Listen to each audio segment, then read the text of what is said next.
Hey there, everyone. Welcome to Ask Allie, your go to source for some amazing life advice with a metaphysical twist. I'm Allie, the host of the longest running spiritual podcast on Apple Podcasts. That's right, since 2005, I've been helping people just like you navigate the often mystical world of self discovery and personal growth. Today is Monday, February 13th, 2023, and I'm so excited you're tuning in to give me a listen. Today, we're diving into a topic that's fundamental to our happiness and fulfillment. It's all about self discovery and exploring our true purpose. If you're loving this episode and want to learn more, head over to outofbodyecstasy.com. There you'll find a ton of resources and information, including how to book a reading with me. And don't forget, if you're feeling extra generous, please give this episode a 5-star rating, leave a review, or share it with 3 friends. Together, we can create a community of like minded spiritual individuals who are working towards creating a better life for ourselves and others. We're still on season 18, but today this is episode number 7. And I got to ask you, are you ready to dive deep into your spirituality and surround yourself with a community of like minded individuals? Well, look no further than Mystical Minds. As a member, you'll get access to our intention grids, a weekly card pull personalized for each member, energy forecast, the chance to purchase crystals before they're available to the public, and even monthly online chats and webinars. Think of it as your own personal support group. We can share your insights, ask questions, and grow together. To learn more and maybe even join the group, click the link in the show notes below to Mystical Minds. And trust me, you won't regret it. It's a magical journey that you don't want to miss out on. Find out more by clicking the link below. All right, let's move forward with the magical item of the week. This week we're talking about Onyx. I figured it's time for some protection. Now, the energy is projective for an onyx, which this is a stone, everyone. The planets it represents is Mars and Saturn, the element of fire. And the magical powers it helps with is protection. It's used in defensive magic and reducing sexual desires. Now, onyx is a protective stone when worn facing adversaries in battle or conflict of all kind. So this could be, going to work and battling with your coworkers, or running into court, or talking to an ex-spouse about your children. In classical ceremonial magic, the image of the head of the god Mars or a figure of the hero Hercules was engraved on onyx and carried for courage. Onyx is used for protection as well as defense against negativity that is consciously directed towards you. While such things as a psychic attack or hexing happen, and happen very much with the victim, performing defensive rituals can be psychologically cleansing. Now, this is a defensive spell. Place a square mirror on your altar, maybe your fireplace mantle. Set a purple candle before it so the flame is reflected in the mirror. Empower 9 onyx stones with reflective or defensive energy. How you empower these 9 stones is you think of reflective or defensive energy in your mind, and you put the onyx in your projective hand, which is the hand you write with, and imagine everything, all the type of energy, the reflective and the defensive magic going from your mind all the way into the stones. And when you can't feel anything anymore, then everything has been transferred over to the stones. All right? Okay, so you place one piece of onyx 3 inches from the candle's right side. Then place 8 more stones in a semicircle around the candle, working from right to left until the candle is half ringed with onyx toward you. But is clear of it in front of the mirror. Light the candle. Visualize the onyx as collecting the negativity and sending it into the candle's flame. Then see the flame acting as a lens, focusing the negativity and sending it into the mirror. The mirror is a doorway onto the spiritual plane. The negative energy is sent through it back to the original sender. Protection is conferred. All right. Onyx has also been used to reduce sexual impulses. Of course, you have to remember sexual desire, sexual impulses is a natural part of life. And when you repress any type of sexual energy, it can develop into maybe a mental or physical illness. You can get very angry, very delusional. So that's just something to keep in mind. Natural sexual impulses exist for pleasure, for the union with other humans than the divine, and for the continuation of human life. But sometimes you end up in a situation where it's risky for sexual contact, and perhaps Onyx can help curb the uncontrollable sexual urges. Sex, which regularly performed with new partners, one night stands, can be very addictive. You get that high, right? That rush. If uncontrollable desire is a problem, lie down fully clothed, hold a piece of onyx about 2 inches above your groin, let its soothing spiritual vibrations bombard you. Imagine yourself desiring less sex, remembering that quality, not quantity, is all that matters. Do this for a few minutes once a day, but no longer for than a week, and then wait a week before repeating the ritual. Onyx can be used to quell sexual desire when there is no chance of quenching it with your sexual partner. For example, during long physical separations, illnesses, or even in the last stages of pregnancy.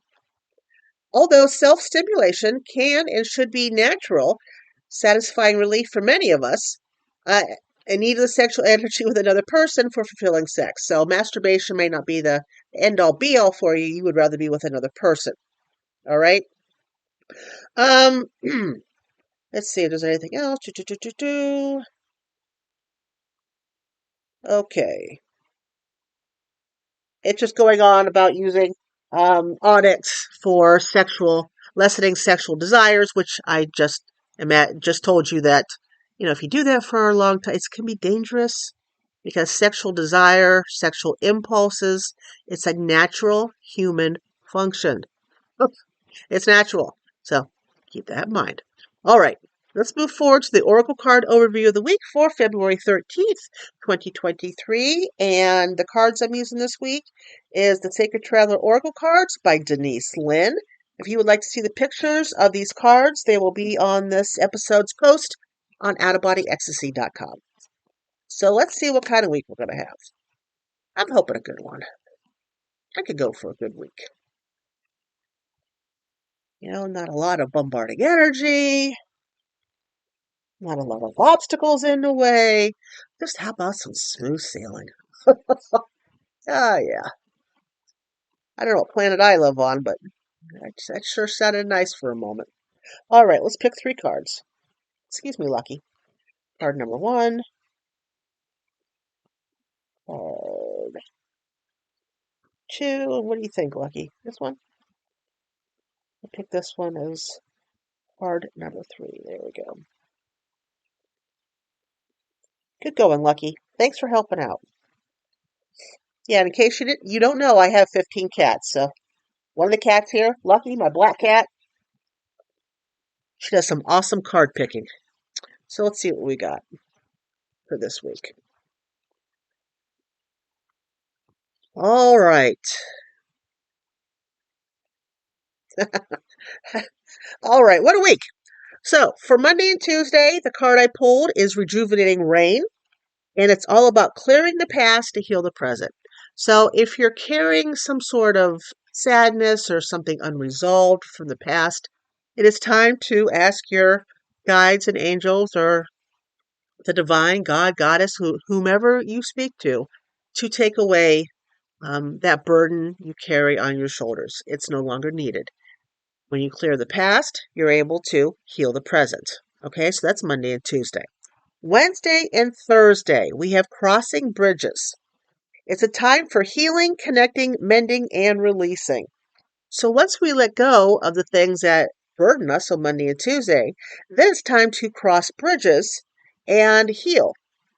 Either heal with another person, heal with ourselves, to connect, to bend, to mind, to just feel the connection again with yourself and with others. That is Wednesday and Thursday. And then Friday, Saturday, and Sunday, it looks like we need to, take a deep breath because we are fogged in. And this is all about go slow, take time. So next weekend's not about rushing at all. It is about taking deep breaths, moving forward, um, being deliberate, not making hasty decisions. So it's an interesting week of self-reflection, letting go, healing, and just taking our time this next week, which is interesting because of what our topic is this week. You can't make this stuff up. But yeah, again, for Monday, we had rejuvenating rain. Monday and Tuesday, rejuvenating rain, clear the present, clear the past, heal the present. For Wednesday and Thursday, we have crossing bridges. It's a time for healing, connecting, mending, and releasing. And for Friday, Saturday, and Sunday, we have fogged in, go slow, take time. All right. It's going to be seem like a slow, muddled week. Not a big week to make huge decisions or, make big life, a bold life move or anything like that. It's more about releasing stuff and healing before we make these bold moves. Now, the topic this week is the path to self-discovery, 8 steps to explore your true purpose. Now, I think we have different purposes for different segments of our life. I don't think we have one purpose our entire life, but there may be an underlying purpose that pushes us towards different purposes in different segments of our life. Like, for example, if your true purpose is to help people, or to help animals, you do this in different ways in different segments of your life. So maybe when you're younger, true purpose is collecting money and sending it to an organization that helps animals. When you're in your 20s, you go out and you work for organizations and you try to save animals. When you're in your 40s and 50s, maybe you start to rescue animals, and be a foster and keep them in your home and foster them out. So you've been saving animals your whole life, but you've had different purposes in those different lifetimes or different segments of your life. If that makes any sense. I hope it does. I hope you try to get what I'm saying. So the way, step-by-step guide to exploring your true purpose and embarking on the path to self-discovery, which I think is important for everybody. Number 1, you want to carve out time for self-reflection, which is something most of us do not do. You want to set aside some quiet time each day, or at least once a week, to reflect on your life, your experiences, and what truly matters to you. You can do this through journaling, meditation, sitting in silence, or maybe just sitting down and listening to some music and allowing your mind to wander. Number 2, identify your values. Think about what you truly value in life. What is important to you? What are your non-negotiables? Like for me, my non-negotiable would be like if I'm dating, I would not date somebody who hunts, ever. Um, I would not date anybody who's cruel to animals in any shape, way, or form. Um, I Non-negotiables are, I don't know what else the non-negotiables I have besides that. Non-negotiables. They have to like animals and kids, since I have one. Although he's not so little, he's bigger.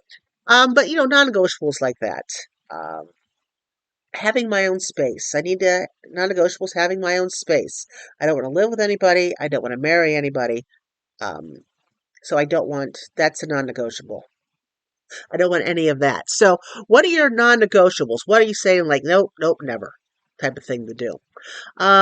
Because those types of values will guide you in making decisions and living a life that's fulfilling to you. Number 3, determining your passions.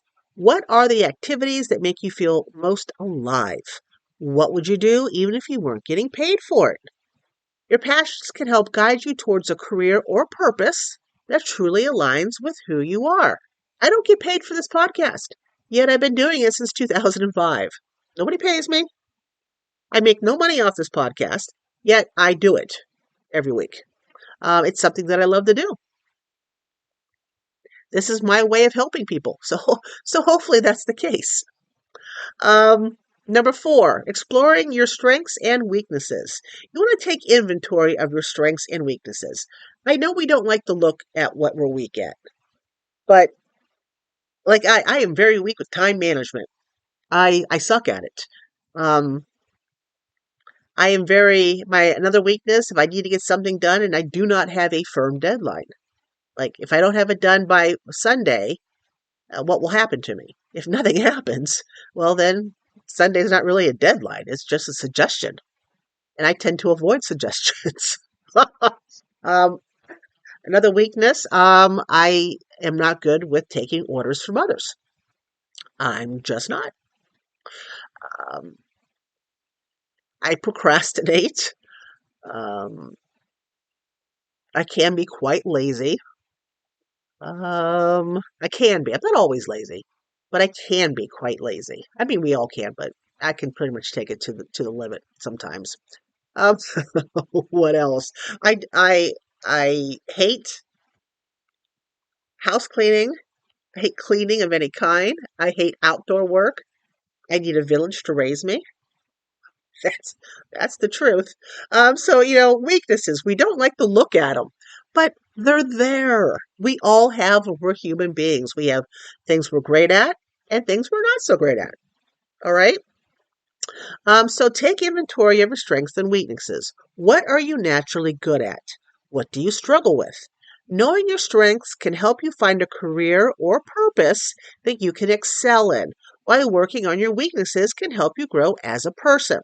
One of my favorite free tests to take to find out about strengths is the VIA survey of character strengths. And there will be a link to it in the show's notes under today's topic. All right, there's a link down there. And when I took that survey, my number one strength was humor, which I guess is true. I interject humor in just about everything because if you can't laugh at yourself and life in general, because it's all just ridiculous, what can you laugh at? And I do so many stupid things that I have to laugh at myself. I mean, really. Um, all right, so next, number 5, you want to set goals. Determine what you want to achieve in life. What do you want to experience? What do you want to create? What do you want to contribute? Setting clear goals will help you stay focused and motivated on your path. Again, since it's just me here, a goal of mine was buying a house. Well, I'm almost done buying said house in Akron. And I have clear goals for when I get there. About my office. Oh, I can't wait to have an office again. So my office and the garage, I will be creating healing and magical paintings in my garage. I have a wonderful garage, and I decided that's what I'm using it for. Painting has always been a goal of mine. I've never had the space to do it, and now I will. And when I went looking, I had that in the back of my head. Where can I possibly do this wonderful painting? Look at this. It's a man cave. This garage used to be some guy's man cave. So I'm pretty damn happy. I can't wait. So set goals, right? Number 6, try new things. Man, being stuck in your little comfort zone all the time, every day, all day, it gets really stagnant. So you have to be open to trying new things and stepping outside your comfort zone. You never know what you might discover about yourself and your purpose through new experiences. Again, I'm moving from Wayne County to Akron. I am moving completely out of my comfort zone because Wayne County, let's face it, no matter how much it drives me nuts, and we all know living down here has driven me nuts, it's still my comfort zone. There's hardly any traffic. It's out in the country. I have friends. My bus driving job is, while it's not an easy job, it's never easy. I'm comfortable in it. So moving away from all of this up to Akron, I've never lived in Akron. So this is it's all new. It's going outside my comfort zone. Number 6. Number 7, seek guidance. Seek guidance from a mentor, a coach, or a therapist who can help you navigate the path to self-discovery. They can provide valuable insights and help you stay accountable for your goals. And number 8, which is very important, take action. Once you have a better understanding of your values, passions, strengths, weaknesses, goals, take action towards pursuing your purpose. This can include taking classes, volunteering, networking, or maybe starting a new career. Now, we all have to remember that the path to self-discovery is a journey. It's not a destination. It requires time, effort, and a willingness to be vulnerable and open to new experiences. But by following the above 8 steps, you can start exploring your true purpose and living a more fulfilling life. And as you're going through these steps, I find stones very helpful. Amethyst, rose quartz, both will help you navigate life and self-purpose. The lavender essential oil, put it in a diffuser.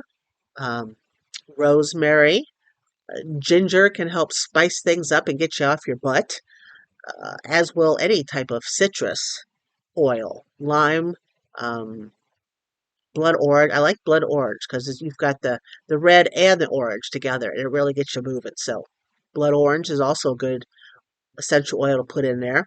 But yeah, you've got to be able to be vulnerable and to want to go outside your comfort zone. I mean, even as lazy as I am, I get very bored being lazy. And I have to go outside that comfort zone eventually. I know this about myself. So here we are. We're moving on up, going outside the comfort zone. And I want to thank you for hanging out with me today at Ask Allie. I hope you enjoyed the episode and got some valuable insights with self-discovery and exploring your true purpose. If you like what you heard, please take a moment and rate and review the episode. The more people who listen, the more people I can help have their aha moments. And speaking of helping others, don't forget to follow me on Facebook, Instagram, TikTok, and Wisdom for even more tips, tricks, and inspiration. There will be a lot more once I am no longer working for the bus garage. And last but not least, if no one's told you today, let me first be the one to say it. You are fabulous. Take care of yourself and have a magical week. I'll catch you next time.